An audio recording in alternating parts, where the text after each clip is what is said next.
Keseharian MFM, anak pensiunan polisi, habisi bocah SD di Palu, dikenal pendiam dan jarang bergaul. Terungkap keseharian anak pensiunan polisi yang diduga habisi bocah SD di kota Palu mengaku sakit hati dengan perkataan korban. Seperti diketahui, jasad bocah 8 tahun tersebut ditemukan tergeletak dalam kondisi di salah satu lorong di kota Palu, Provinsi Sulteng pada Selasa 31 Oktober 2023 malam. Korban ditemukan setelah 2 hari menghilang dan diketahui terakhir kali bersama dengan pelaku diajak bermain sepeda. Keseharian pelaku anak pensiunan polisi akhirnya terungkap. Dari keterangan tetangga rumahnya, pelaku MFM merupakan siswa kelas 2 SMA dari pondok pesantren yang berada di Sulawesi Tenggara. MFM ternyata baru 3 bulan berada di kota Palu. MFM juga dikenal pribadi yang pendiam dan jarang bergaul dengan remaja seusianya di lingkungan rumah. Menurut tetangga sekitar, MFM ini dinilai termasuk rajin beribadah. Kendati begitu, ia pun tak menyangka MFM tega menghabisi nyawa bocah SD tersebut. Dia ini orangnya pendiam, jarang bergaul sama anak-anak seumurannya. Kaget juga saya dengar berita kalau dia pelakunya, padahal dia ini termasuk rajin ibadahnya, ucap tetangga terduga pelaku yang enggan menyebutkan namanya.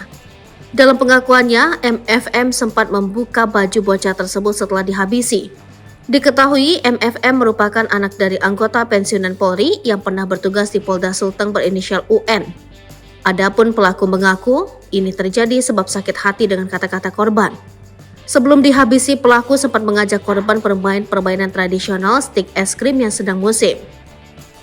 Keduanya berboncengan menggunakan sepeda. Lalu saat melewati Jalan Asam 2, sepeda yang ditumpangi keduanya terjatuh karena jalan yang dilalui rusak. Saat itu korban pun menyebut pelaku Nambongo kau ini. Nambongo, bodoh dalam bahasa Kaili, kau ini naik sepeda, kata korban kepada pelaku saat sepeda yang ditumpangi jatuh. Kata Kepala Satuan Reserse Kriminal Kepolisian Resor Kota Palu, Ajun Komisaris Polisi Ferdinand Enumberi.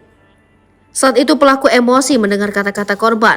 Setelah terjatuh, keduanya sempat berjalan beriringan sambil menuntun sepedanya.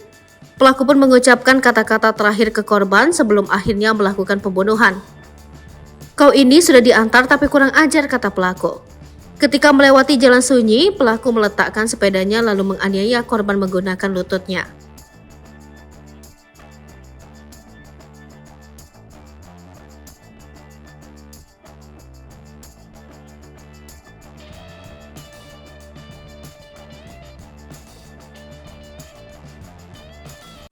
Download Tribun X sekarang, menghadirkan lokal menjadi Indonesia.